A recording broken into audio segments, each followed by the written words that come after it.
Assalamualaikum warahmatullahi wabarakatuh.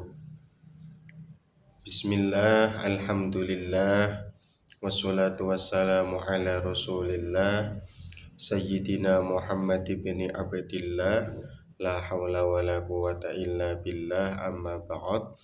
Perkenalkan, nama saya Ahmad Syafi'i. Saya akan sedikit menguraikan tentang urgensi pendidikan dalam mata kuliah hadis tarbiyah untuk ujian akhir semester genap di 2024 dan 2025. Bahwa urgensi pendidikan.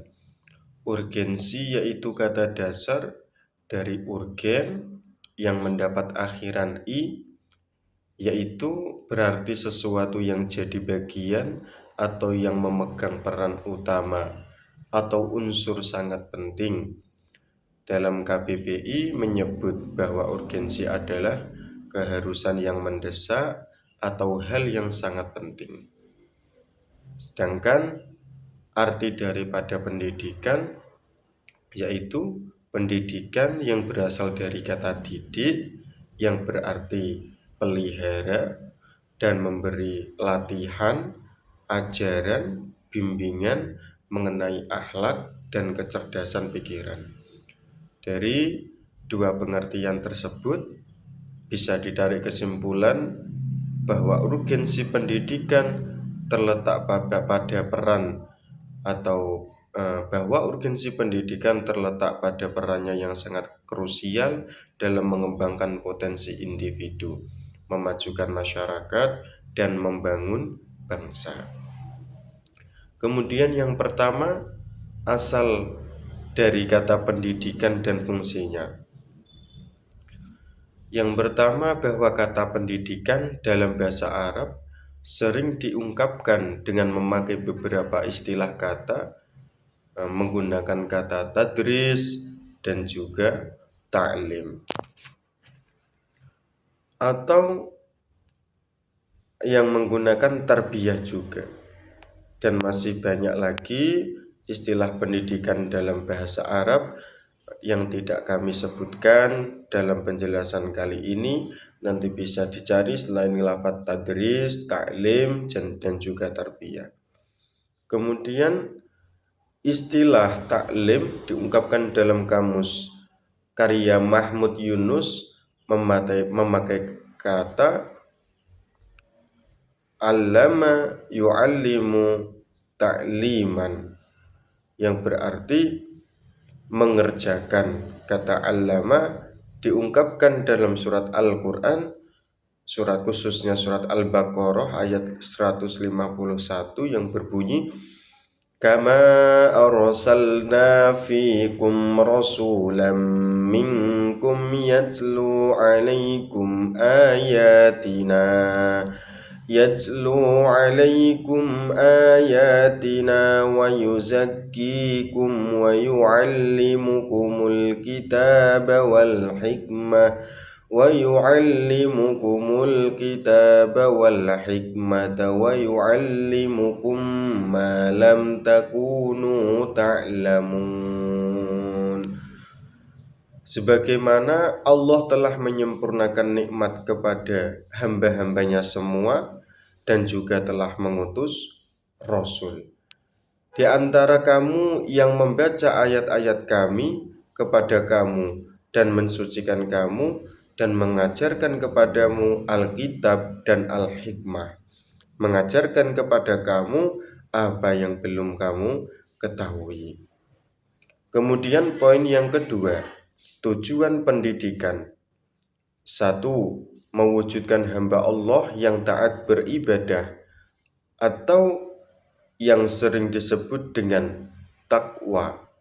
Sebagaimana Quran surat Al-Zariyat ayat 56 sudah menyebutkan wa ma khalaqatul jinna wal insa illa liya'budun, bahwa tidak lain Allah menciptakan jin dan manusia itu hanya untuk beribadah. Secara tidak langsung bisa diambil kesimpulan bahwa ini mendidik, bahwa seorang hamba harus bersyukur kepada Tuhannya dengan cara apa? Dengan cara beribadah kepada Tuhannya. Kemudian poin yang kedua, mengantarkan pendidik menjadi khalifah. Ini juga dalam Quran surat Al-Baqarah ayat 30 sudah disebutkan, wa in qala rabbuka lil malaikati inni ja'ilun fil ardi khalifah.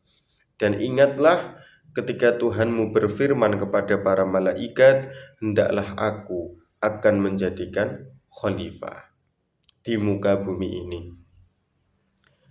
3. Memperoleh kebahagiaan di dunia dan di akhirat.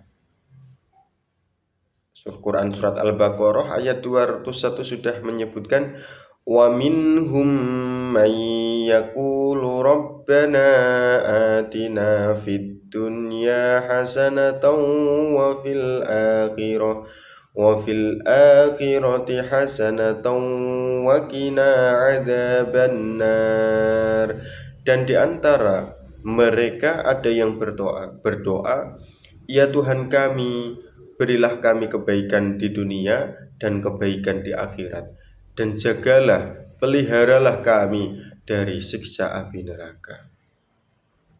Dasar-dasar dalam pendidikan Islam, tentunya kita harus berpegang yang pertama dengan Al-Quran, karena ini sumber utama.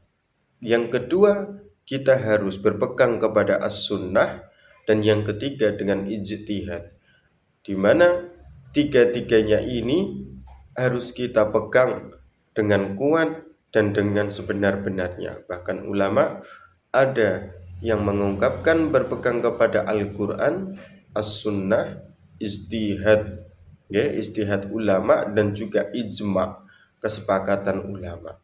Tentunya kalau Al-Quran sudah positif, As-Sunnah juga sudah positif, akan tetapi kurang maklum, kurang kuat ketika kita berpegang dengan Al-Quran dan As-Sunnah tanpa adanya ijtihad, tanpa kita berpegang dengan ijma' para ulama.